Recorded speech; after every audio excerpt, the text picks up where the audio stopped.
Welcome to Mariners Fan Central. Attention, Mariners faithful. I'm your partner here on the channel.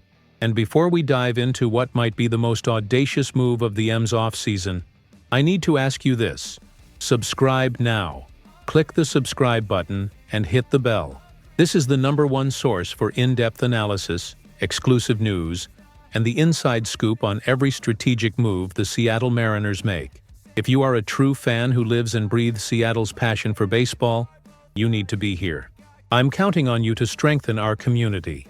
Friends, the season is over, but the free agent market is already buzzing, and the Seattle Mariners, the M's, are at the center of a speculation that, if it comes to fruition, could redefine the American League power rankings. The hot news circulating in the corridors of T-Mobile Park, which I'm bringing to you firsthand, is this. The front office is crafting an ambitious and high-impact Plan B in case the #1 priority, the re-signing of first baseman Josh Naylor, does not materialize. And the name in question, M's fans, is a big one.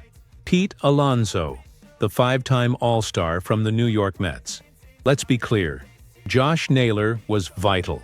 He arrived and fit in perfectly, being a key piece in our run to the playoffs.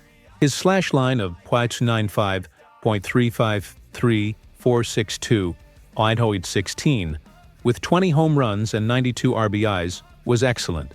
He is a solid contact hitter and a competent defender, and the chemistry he developed with the team is undeniable.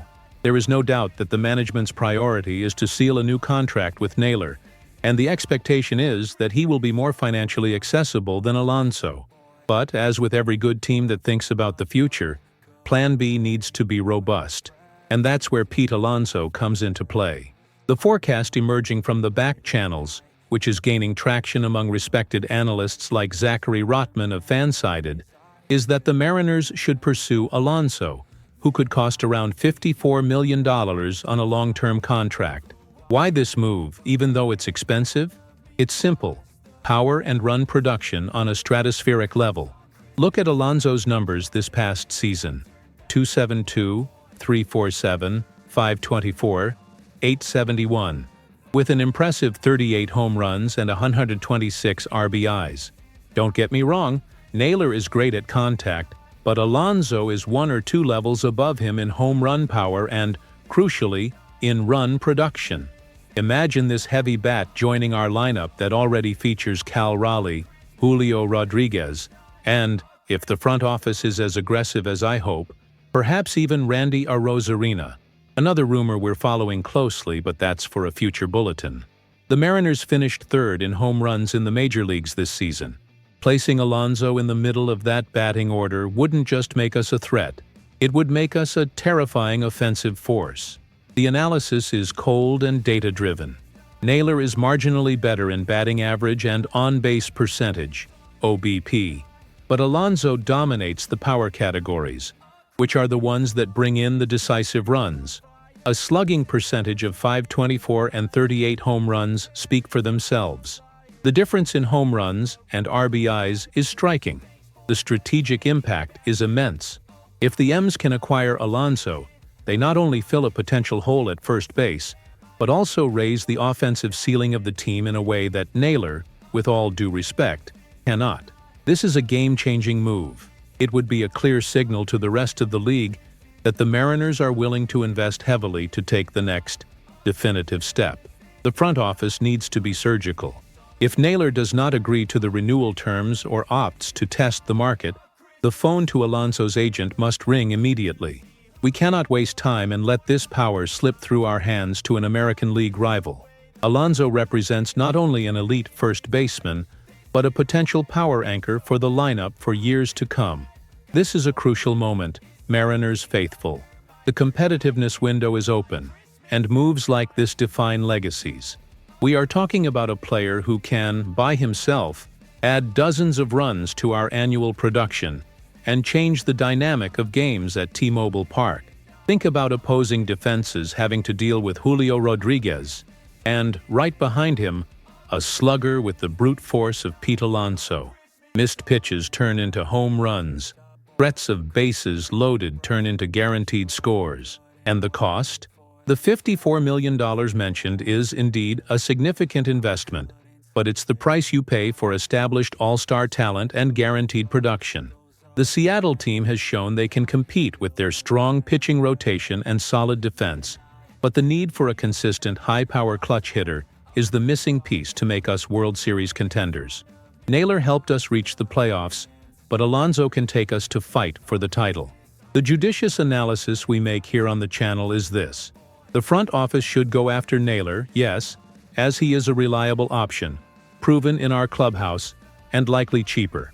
However, if there is any hesitation on his part, and in the free agent market, loyalty has a price. The management cannot hesitate to follow Plan B. Alonso, with his 38 home runs, is an undeniable power upgrade. The risk of losing him is much greater than the risk of signing the check. This is the kind of strategic move that M's fans expect. It's a demonstration that the organization is committed to building a team that not only competes, but dominates. We have often lacked an impact name at first base, and Alonso fills that gap with potential MVP credentials. His acquisition would not just be a transaction, but a statement of intent to the rest of the MLB. Recent trends show that teams that invest in elite offensive power in the market achieve significant leaps in their performance. Modern baseball, with its emphasis on home runs and slugging, demands that teams have at least a handful of hitters capable of changing the scoreboard in a single swing.